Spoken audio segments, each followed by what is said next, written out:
tell me again. I didn't feel him or anything. Me to hand a mother their dead child and say, have a nice night.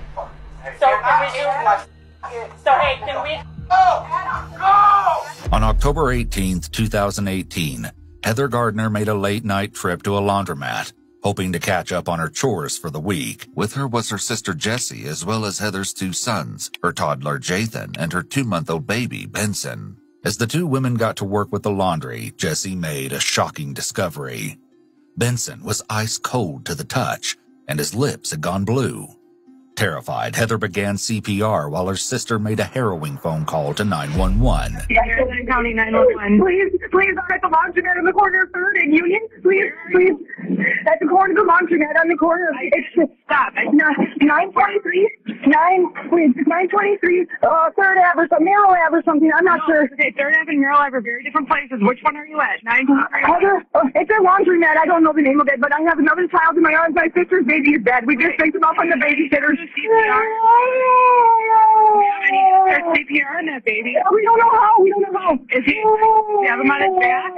Yep, he's on his back. Okay, I need you to tip his head back. He's freezing cold. Tip his head back, Heather. Tip his head back. I need you to blow into his mouth. No, close. Nose. Into his nose. Laundromat. We're at the laundromat. I don't know what to do. I can't call any longer. Yes, we're here. Yes, but the baby is still not breathing. You guys have to text it back. Okay, what about doing this? Can we do chest compression? Yes, I need you to start. I need you to listen to me. Yep. I need you to blow into his mouth 2 times. Okay, I gotta go walk up to here. Yes, I am. Blow into his mouth 2 times. Plug his nose. He's freezing cold already. Okay, ma'am, I need you to take your hand and put it in the middle of his chest. Okay. Okay, and you're gonna push on his chest. Okay. And count with me. Ready? Yes. 1, 2, 3, 4, 5, 6. As Heather continues to follow the 911 operator's instructions, officers arrive on scene and are quick to take over.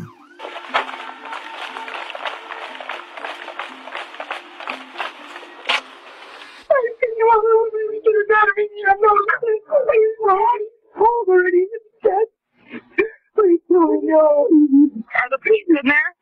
Yes. Okay. I can't go to the baby, dude. I just go up to the baby and I took my clothes and I took them off. It was cold. It's not moving. I can't do this. I can't do this. I gotta get this. When the ambulance finally arrives, Benson is rushed inside for life-saving measures. Unfortunately, there's nothing they can do for him, and he's officially declared deceased.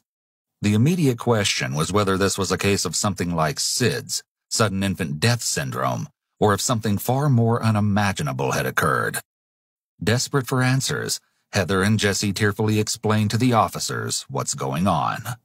What exactly happened? We just picked him up from the babysitter. I took him out of there and he was cold. Despite the horror and trauma that Heather's going through, the officer is able to get the babysitter's name from her. Marissa T-Sort? Yeah. As officers handle getting Marissa T-Sort's address and information, Detective Jennifer Holtz arrives on scene and sits down to interview Heather and Jessie. The following mostly never-before-seen footage has been thoroughly analyzed by a former licensed professional counselor, a licensed professional counselor, and a licensed clinical psychologist. Before the interview can start, Jessie gives Detective Holtz some unfortunate news. Sorry, I sent her a text too on Heather's phone and when this was all happening. I shouldn't have done it. I shouldn't have. But I said, you killed my sister's baby. What did she say? She didn't say anything back. Sorry. Can you tell that she read it? I was just very It's like a Facebook message or a text? A text. It doesn't say sorry. No, sorry.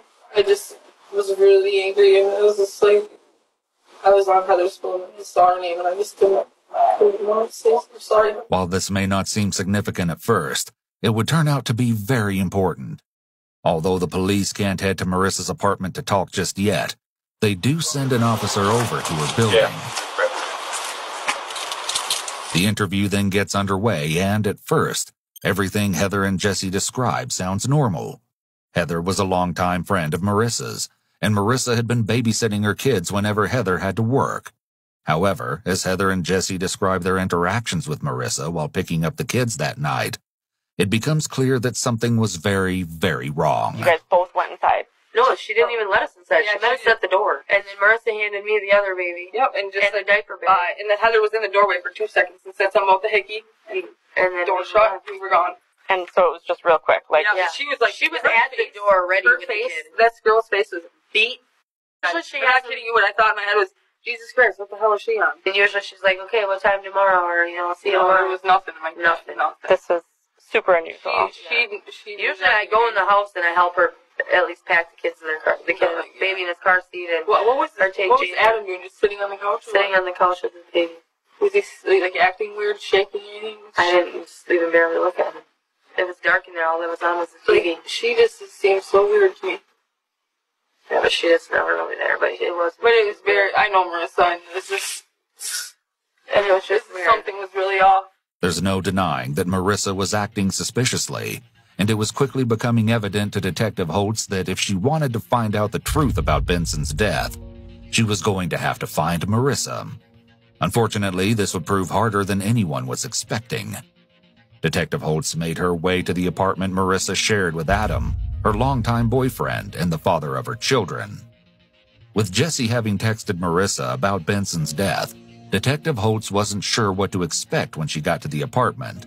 Just to be safe, she brought several officers along for backup, as well as Captain Graham. Just relax.